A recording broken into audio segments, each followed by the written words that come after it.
The first phase of deterioration is interpersonal dissatisfaction, which when you become unhappy with all the everyday interactions with you and your partner. Why are you falling out of love? After the last 5 weeks, like being by myself and being able to be myself again. I couldn't be myself around Jeanette anymore. Why not? It was like I was walking just like walk on eggshells type thing. It's kind of like you feel like you're always doing something that's wrong. It's like you feel like you're never like, does that make sense at all? The timing doesn't make sense to me. Okay. But like, Watts' family is missing, and here he is talking to law enforcement about how he feels about his marriage and about his need to be himself. Watts doesn't behave like the typical distraught father and husband. On the contrary, he behaves as if his agenda is to be believed, as opposed to merely stating how he feels. Thus, he takes a defensive position, which raises the question, could he be defending himself because he knows he's guilty of something, and/or is withholding information? Aside from his excessive body language, which points to stress, Watts' agenda manifests itself in two ways.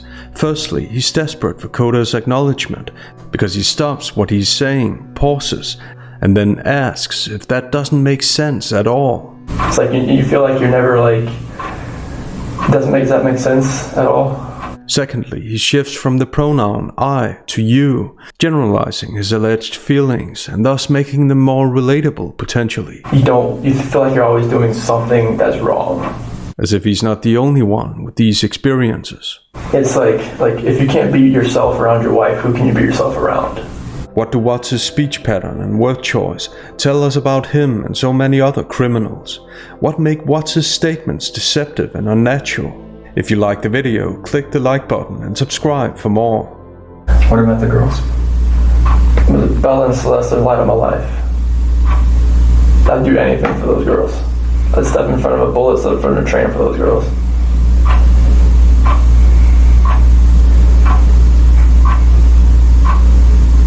It doesn't add up to me, then why did the spark die?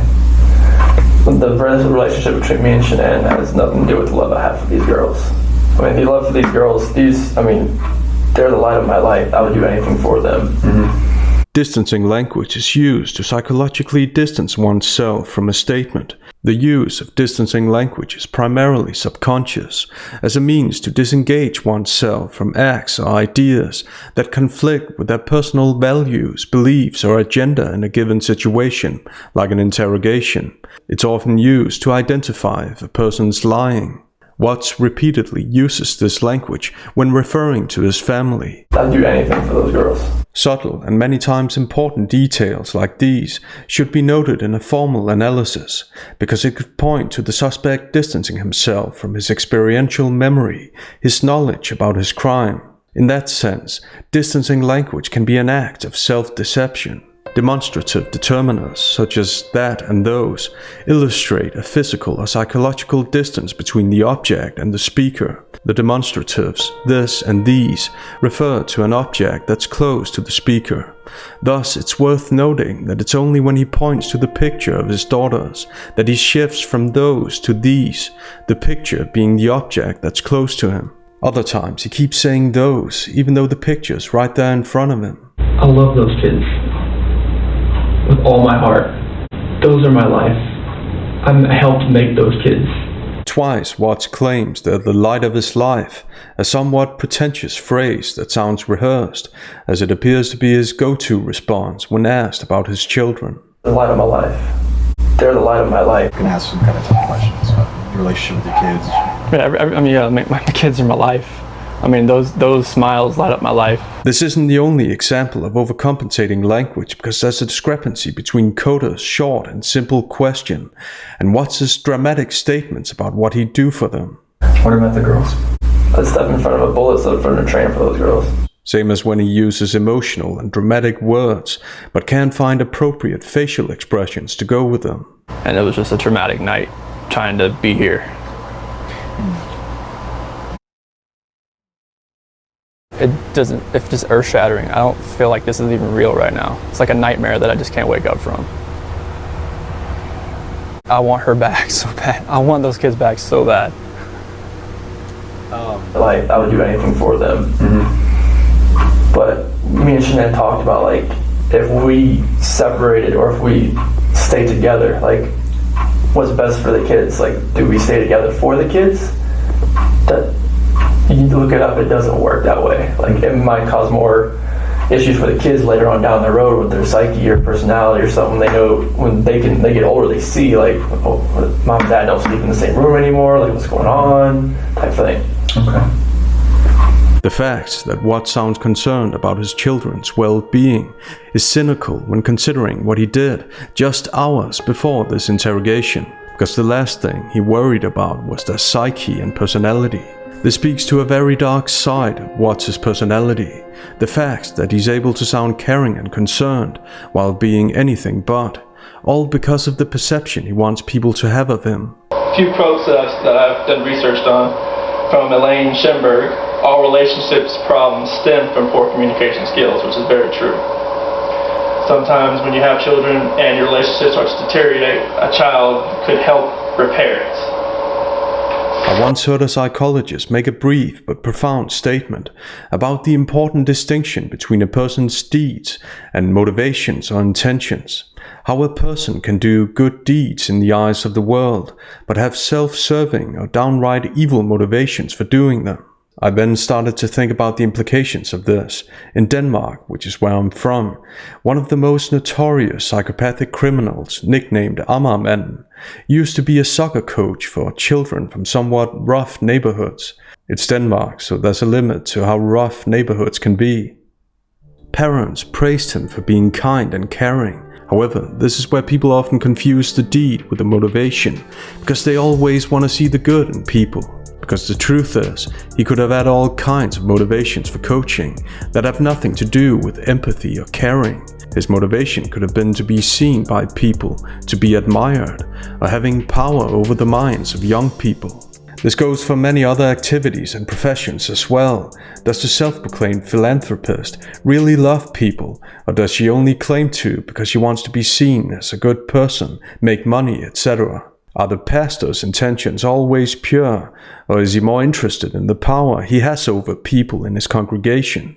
Obviously, this doesn't mean that good people automatically have bad intentions, far from it. It means that we can't know what their motivations are. In the same way, Watts is able to sound like a family man, but now we know that his motivations and intentions weren't good. What do I do to help you walk out of this room and not look like the person who's responsible? You have to trust me that when I tell you that these two beautiful girls right here, I did nothing to them, and to my beautiful wife, I did nothing to her. Like, you have to trust me and believe me. Like, I know you don't know me as a person. You've known me for like 2.5, 3 hours, and I don't know what your opinion is, but you have to realize that these two beautiful girls right here and my wife, I had nothing to do with the disappearance. With the word beautiful, Watts' overcompensating language continues. Beautiful girls, my beautiful wife, beautiful girls. It's almost as if he thinks that the more emotional and kind words he uses, the more convincing he'll sound, when the exact opposite is true, because by his own admission, there was something ugly and decaying in his relationship with his wife, and in the event of a divorce, with his children as well.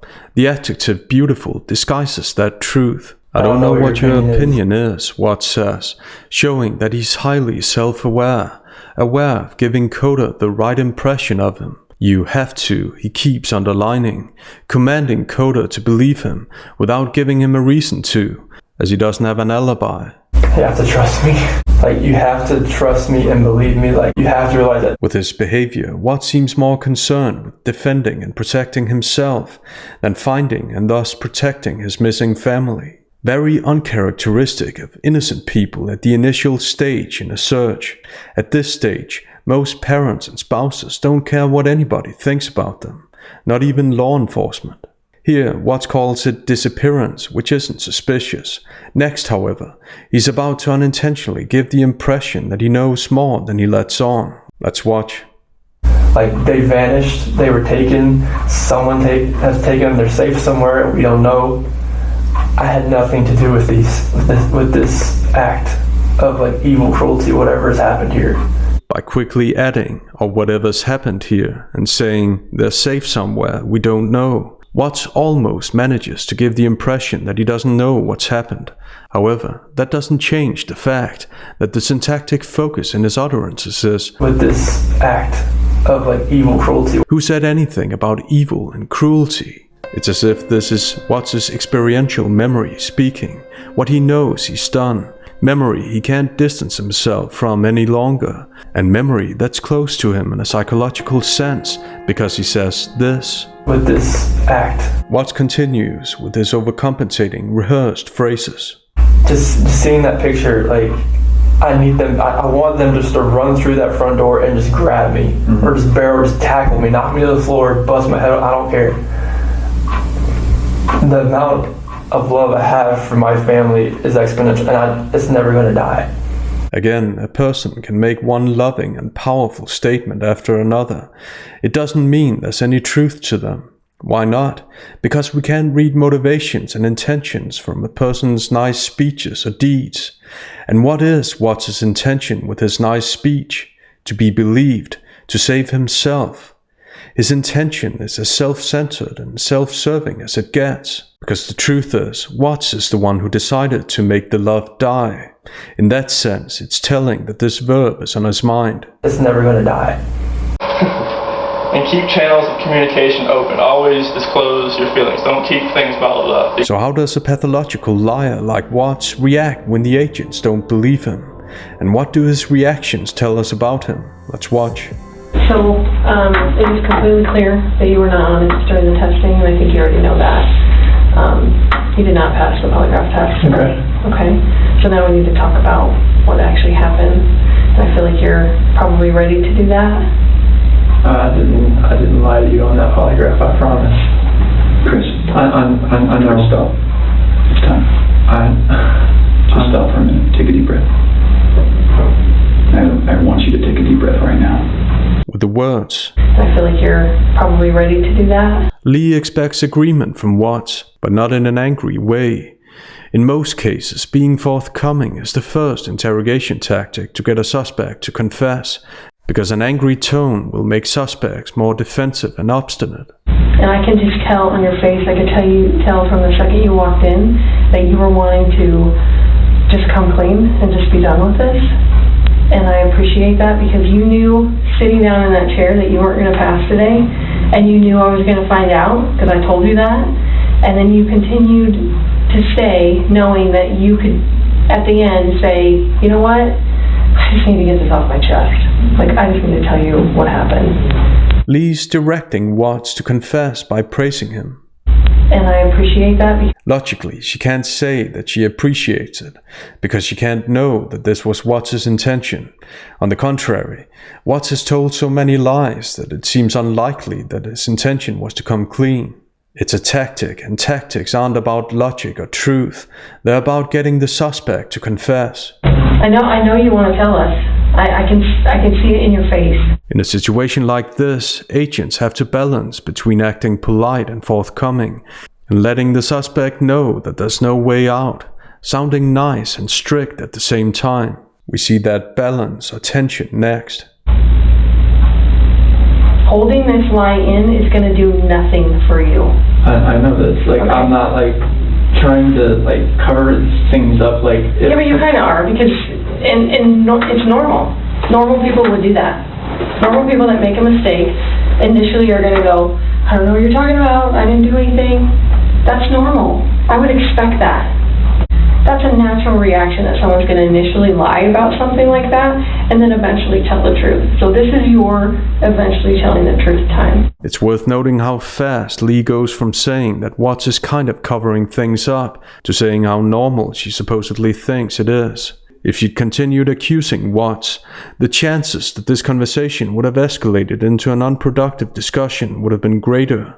Normalizing it makes the interaction seem less confrontational, and Lee even downplays Watts' crime with the euphemism mistake, knowing it's easier to admit to a mistake than a deliberate crime. Next, the balance between warning Watts and sounding calm and forthcoming continues. Decoder starts with a warning or scare tactic. We know a lot more than you think we do, okay? And here's where we're confused. You're this great guy, and I'm not just telling you that, okay? I'm telling you that because everyone tells us that, okay? We can't find anyone saying anything bad about you. Chris is a great guy. He's a good father. He's a good man. We're confused as to why you're not taking care of your beautiful children. I'm not taking care of them right now. Right now. Where are they? I don't know where they're at.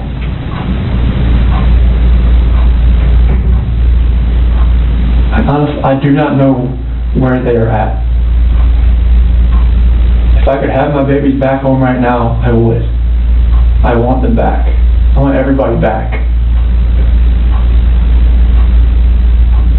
That is the God's honest truth.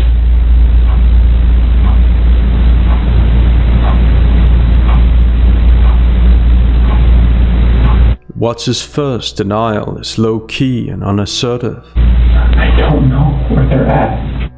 The way he sounds out of breath points to stress. He then pauses for 6 seconds before repeating the denial.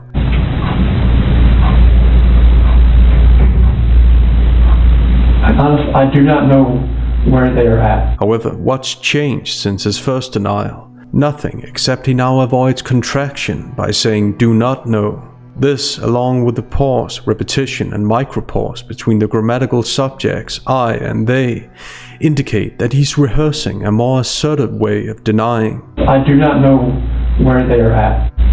I want them back. The vowel stress on the verb presupposes skepticism, that the agents don't believe him, because it's aimed at convincing. It's not merely a description of his feelings. That is the God's honest truth.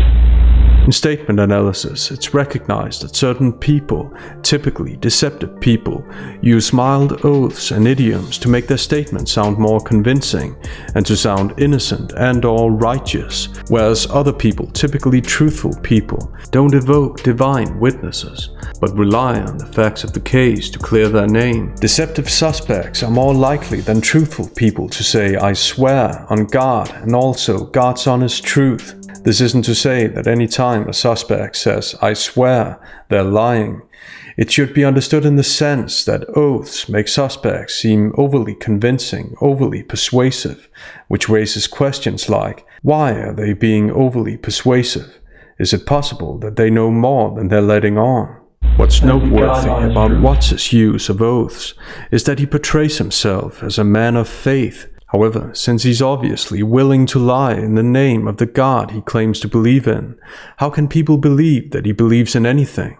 Looking at what he's said since the sentencing hearing, he uses faith for self-serving reasons to judge people for judging him. There was one church service, the only one I've been able to go to in here, and so you're not defined by one moment in your life. And I think that's like, people are defining me by one moment in my life. They don't know like what happened before, what can happen later. Right. So I just hope that, maybe hopefully one day people can stop judging everybody. His crime wasn't just one moment, as he deceptively downplays it as. He says this as if he's in a position to remind or even reprimand people, which speaks to his sense of entitlement and a critical lack of guilt. Feeling like it was in motion and you just couldn't stop it? Yeah, it was just like, I don't even want to know what she saw when she looked back at me, honestly. Did you look at her? What was she doing? Fighting. Why do you think she wasn't fighting? I don't know. Maybe she was praying. Maybe she was just. Now I read the Bible and said, where the scripture says, don't forgive these people for they do not know what they do. Mm-hmm. Maybe she was saying that. I don't know what she was saying in her head, but she. Obviously, the Bible contains many scriptures that he could have quoted instead.